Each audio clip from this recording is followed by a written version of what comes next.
மூன்றாவது முறையாக இன்று பிரதமராக நரேந்திர மோடி பதவியேற்கிறார். குடியரசுத் தலைவர் மாளிகையில் இன்று இரவு 7:15 மணிக்கு பதவியேற்பு விழா நடைபெறவுள்ளது.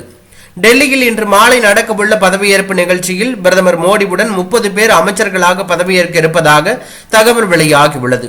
அமித்ஷா, ராஜ்நாத் சிங், நிதின் கட்கரி உள்ளிட்ட மூத்த தலைவர்களும் அமைச்சர்களாக பிரதமர் மோடியுடன் இன்றே பதவியேற்க உள்ளார்கள். தெலுங்கு தேசம் கட்சியை சேர்ந்த 2 பேர் இன்னும் மத்திய அமைச்சர்களாக பதவியேற்க உள்ளார்கள்.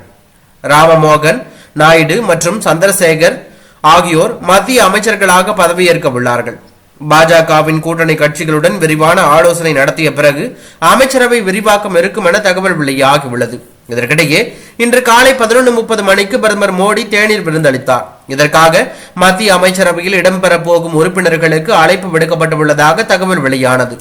நேருவுக்கு பிறகு மூன்றாவது முறையாக பிரதமர் நரேந்திர மோடி பதவியேற்பது மகத்தான சாதனை என்று பிரதமர் மோடி பதவியேற்பு விழாவிற்கு செல்லும் முன்பு நடிகர் ரஜினிகாந்த் பேட்டி கொடுத்திருக்கிறார். இந்த நிலையில் இந்த தேநீர் விருந்தில் அமித்ஷா கலந்து கொள்ளாமல் இருப்பது அவர் அமைச்சரவையில் இடம்பெறாமல் இருக்கிறாரா என்கின்ற சந்தேகம் எழுந்துள்ளதாக தகவல் வெளியாகி பரபரப்பை ஏற்படுத்தியுள்ளது.